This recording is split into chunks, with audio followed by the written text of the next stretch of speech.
Yan, Master Kulikot. Magre-reset po tayo ng dry clutch ng Ford EcoSport. Yan, ito po yung special tools niya. Ito po yung dry clutch niya. Ito yung assembly. Tubal, tubal. Tubal. Reset natin to.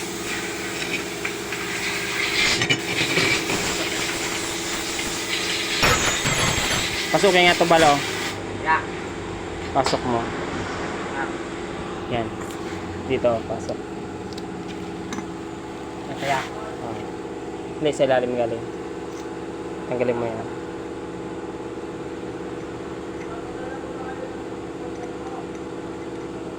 Dito ay pasok to.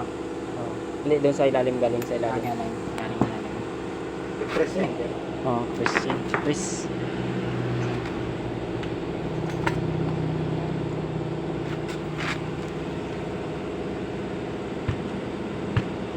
Tanggalin yata yung bearing. Diba? Yung, nadali mo pa. Yung batang bata ba? Okay. Guys. Guys, tapos guys, gagawin natin guys, yan. Ang gagawin natin guys ay lalak natin ito. Sasabit dito. Mga ganito. Yan po. Yan yung lock niya, kailangan i-compress nito. Ito ang special tools niya guys. Yan. Ito po. Sangit dito. Tapos may isa pa yun sa baba. Ito. Iikutin ito. Itong gamit niyan. Itong malaking special tools. Itong isa pang kontra niyan dito. Yan dito. Yan guys, pang kontra. Guys, yan. Yan tayo niyan para may hawakan. Itong may hawakan siya. Guys, yan po yun.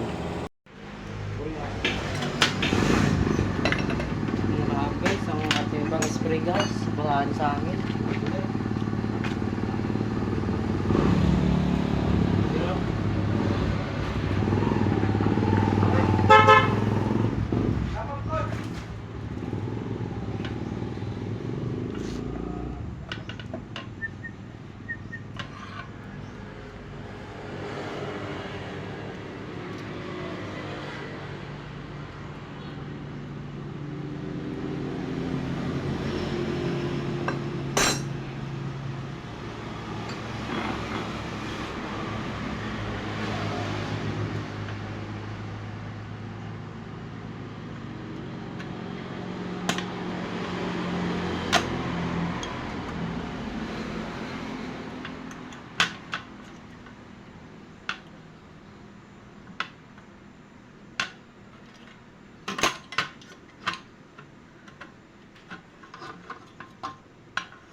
Bal?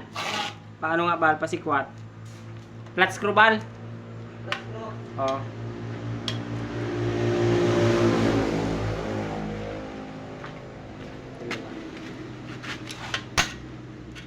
Steady mo dyan.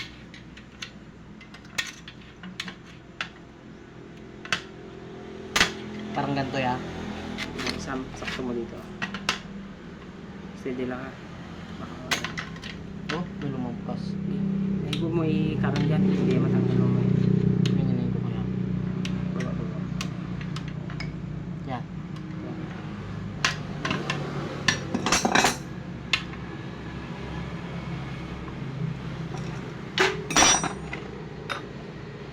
Yung isa ba ya?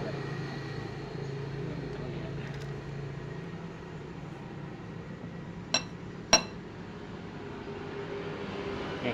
Hawakin ba itong isa? Ilahin mo konti. Konti yan. Yan. Makita. Yan. Okay na.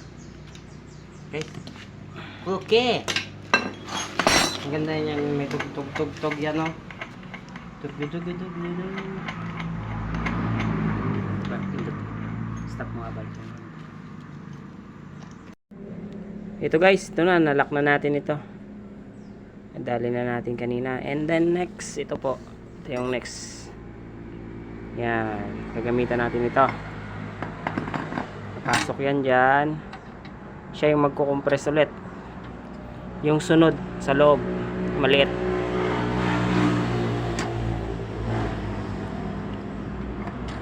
Kuti-kutin lang guys para magpasok siya. Yun. Ano guys, yun na yan. Pumasok na. Yan, tamang posisyon niya. Lumapat siya kanina kasi hindi siya lumapat. Yung makaangat na siya. Kailangan ganito. Yan. Upo. Naka-compress yung pinakababa. Lumapat siya yung dulo nitong compressor dun sa baba. Yung pinakababa dun sa loob.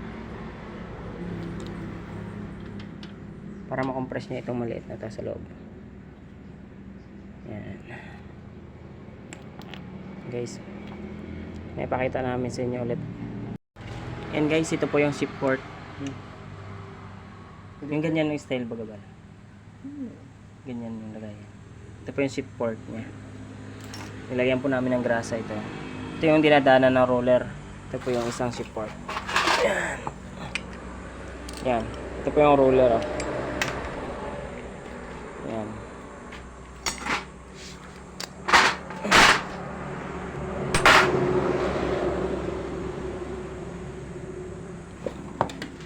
Nakabit na po namin.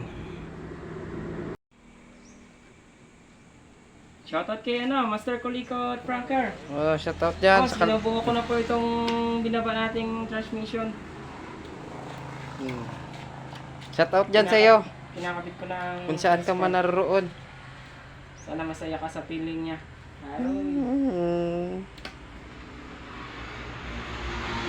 Sayang, dapat nandito ka. Naturo ko sana ang paano magbuo nito. Yan na ba? Hindi pa. Yan guys, nilagyan po natin grasa. Ano yan? High tempo yung nilagay natin grasa guys. Kasi Yan ang maganda guys. yan ang maganda ka. Hindi siya nalulusaw guys. Nilagyan kong grasa to guys. Oh. Yan. Yan. Tapos yung ship fork. Yung ruler ng ship fork. Nilagyan din natin sa loob na tabunan na kasi hindi na makita. Ito guys yung ano nya. Release bearing. Dalawa po ito. Dalawang release bearing yan. Sa loob. Guys. Swak na swak guys. Lagyan natin ng grasa guys. Yung dulo ng ship fork para hindi maingay. Yan. Kunti lang. Huwag na sobra kasi tatalsik yan doon sa lining. Mag-i-slide naman siya pag sobra-sobra. Konti lang guys. Pang ano lang ba? Pang sapin-sapin lang ba? Yan guys. Pag anong mga tunog guys, lapat na yan. Tapos itong plate. Siya yung magtutulak sa yun. Pressure plate. Yan ang pressure plate. Yan guys, lagyan mo rin nga bal ng grasa konti. Itong ano bal, itong ganto ng release bearing para hindi magkaroon ng ano kiskisan. Para lumambot. Hindi maingay. Kiskis niya. Konting-konti lang. Yan. Ngayon po si Kambal, shoutout kay Kambal. Shoutout dyan sa mga ano dyan, mga Ayan. mekaniko ng mga Mekaniko po MGF. namin yan, no. Shoutout sa mekaniko na nasa Mumabong na ngayon. Oo, dyan sa Gumagawa sila mang bako at loader po. Nagwa-wirings lalong-lalo na doon kay sa Boss isa. Orlin. Sinong ayaw niya? Guys, babalik na natin. Ilalak natin, guys.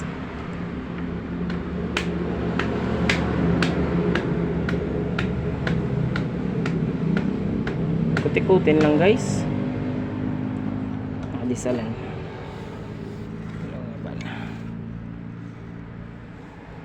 Galaw-galaw yung